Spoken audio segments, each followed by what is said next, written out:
Assalamualaikum warahmatullahi wabarakatuh. Berjumpa kembali di video pembelajaran. Pada kali ini kita akan mencoba membuat video pembelajaran tentang pemeliharaan VSAT ya.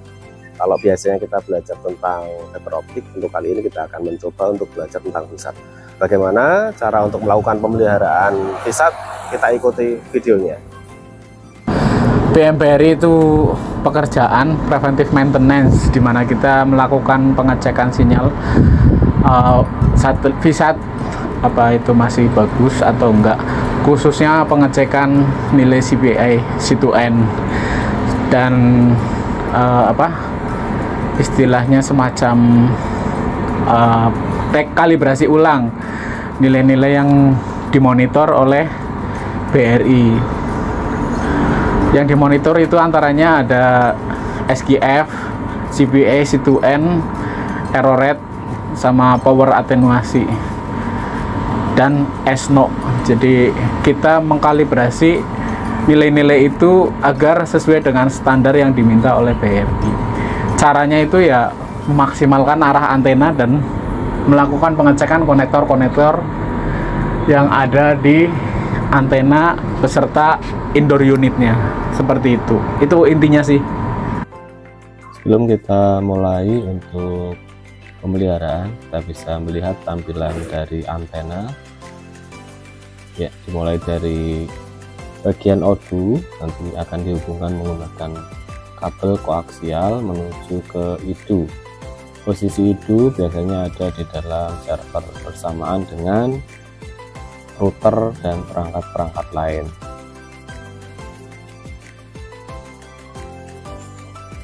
Oke, untuk selanjutnya kita akan melakukan maintenance pada perangkat O2. Namun sebelumnya kita tandai terlebih dahulu karena piringan ya, disk akan kita belokkan ya, karena posisi dari antena ini kurang nyaman ketika akan dilakukan pemeliharaan secara langsung, sehingga posisinya harus diubah terlebih dahulu. Nah, di sini perlu dilakukan pengendoran dari baut-baut yang ada yang menempel pada mounting atau batang besi yang digunakan untuk meletakkan disk ya. Nantinya kita akan mencoba untuk melakukan pemeliharaan pada bagian-bagian LNB dan bagian-bagian lain seperti konektor maupun pengkabelan. Setelah cukup kendor atau sudah tidak terlalu kencang bautnya, maka kita bisa mengarahkan antena ke bagian yang lebih mudah untuk dijangkau.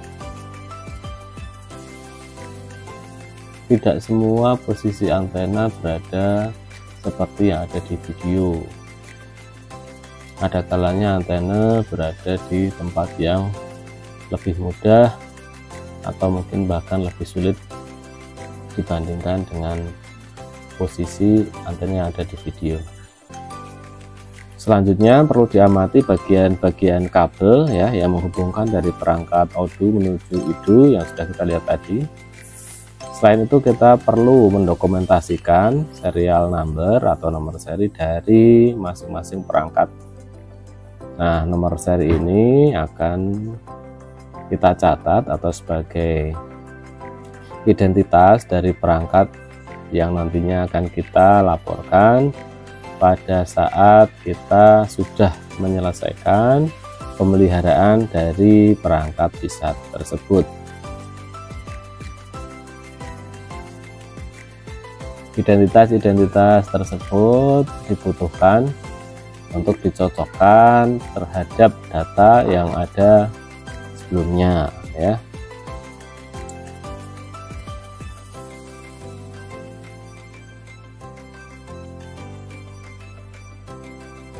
Ya, untuk selanjutnya kita menggunakan rubber. Kita gunakan rubber untuk menutup bagian-bagian sela-sela ya, ada PUC ataupun LNB. Rubber ini memiliki sifat jika terkena panas maka dia akan semakin kencang atau semakin merekat ya, nantinya untuk mencegah air yang masuk. Nah, jika kita amati di sana ada bagian grounding ya yang berwarna kuning. Jadi selain kabel yang berasal dari LNB ataupun PUC, ada juga kabel ground yang digunakan untuk pentanahan. Jadi sudah kita lihat ada 3 kegiatan. Yang pertama melakukan identifikasi terhadap perangkat. Selain itu juga melakukan checking konektor, melakukan repair pada perangkat-perangkat berupa PUC, LNB maupun feed horn ya, dengan mengganti bahan yang sudah rusak ataupun memberi lapisan rubber pada sela-sela atau sambungan dari perangkat. Selanjutnya jika dirasa sudah, maka dikembalikan lagi ke tempat semula, dan selanjutnya kita akan mencoba untuk melakukan testing konektivitas ya. Jadi kita menuju ke perangkat IDU, lalu kita akan mencoba untuk melakukan testing. Karena tadi setelah kita melakukan perawatan dan arah antena kita kembalikan ke posisi semula, biasanya tidak akan akurat seperti pada awalnya, sama seperti awal. Oleh karena itu kita akan mencoba untuk melihat standar ya, menstandarisasikan kembali nilai-nilai yang sudah dijelaskan di awal tadi ya. Jadi dari tujuan PM tersebut kan kita ingin menstandarisasikan kembali nilai-nilai parameter yang sudah ditentukan. Oleh karena itu setelah kita lihat bagian hardware, pelihara bagian hardware, maka saatnya kita pelihara untuk bagian parameter sinyalnya ya. Ini dalam proses untuk mengkonekkan terhadap antarmuka atau interface dari perangkat VSAT yang ada di luar.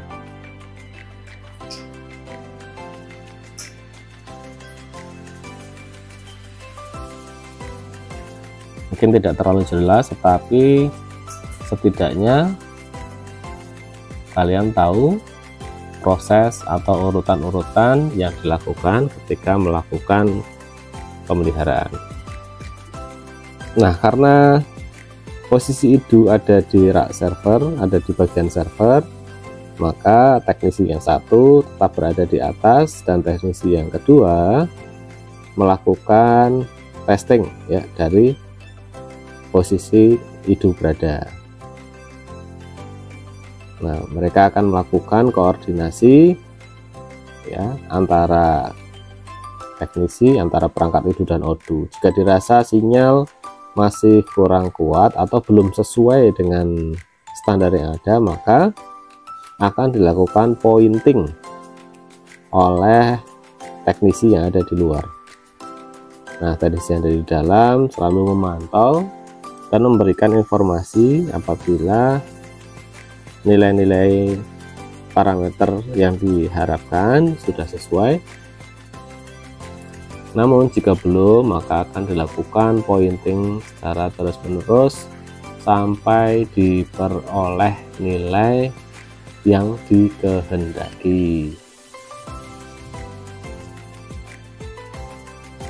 Terkadang untuk mempermudah komunikasi antara teknisi satu dengan teknisi yang lain atau yang kedua, maka bisa berpindah ya menuju ke lokasi yang di dekat IDU, di dekat ODU.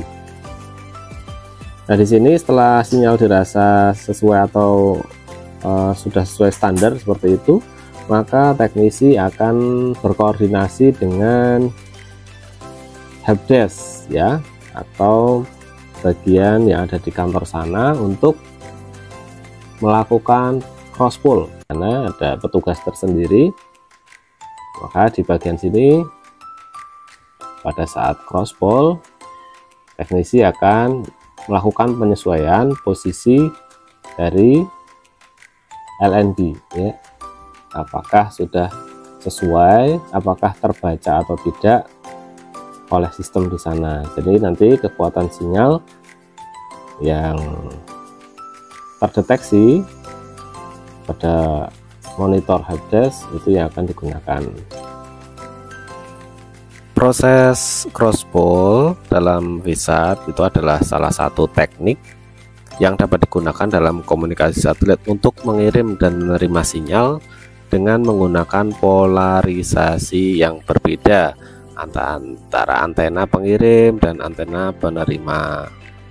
Nah, dalam proses crosspol, antena pengirim dan penerima memiliki polarisasi yang berbeda. Misal, antena pengirim menggunakan polarisasi vertikal, sementara antena penerima menggunakan polarisasi horizontal, ataupun sebaliknya. Itu ya. Crosspol memungkinkan VSAT untuk mencapai kinerja yang lebih baik dalam hal kualitas sinyal dan keandalan komunikasinya. Ya, sudah dirasa sudah selesai, sudah diukur juga kekuatan sinyalnya oleh helpdesk-nya, maka antena dikencangkan kembali agar tidak bergoyang-goyang jika terkena angin.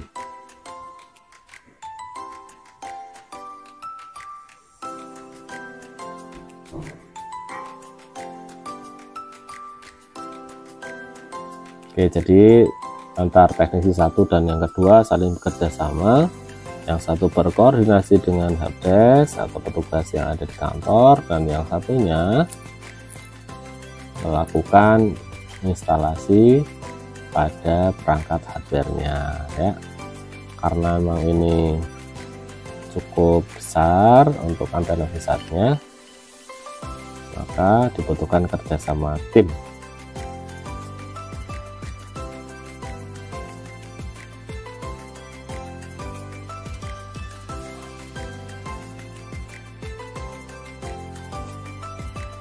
Oke, untuk selanjutnya nilai-nilai yang tadi diminta akan termonitor pada bagian antarmuka ya, atau webnya, lalu akan dilakukan uji ping dan seterusnya. Nah, di sini dia akan selalu mengupdate atau merefresh kondisi dari parameter-parameter yang diharapkan. Ya, ini akan dijadikan sebuah laporan ke perusahaan, laporan after ya, after maintenance.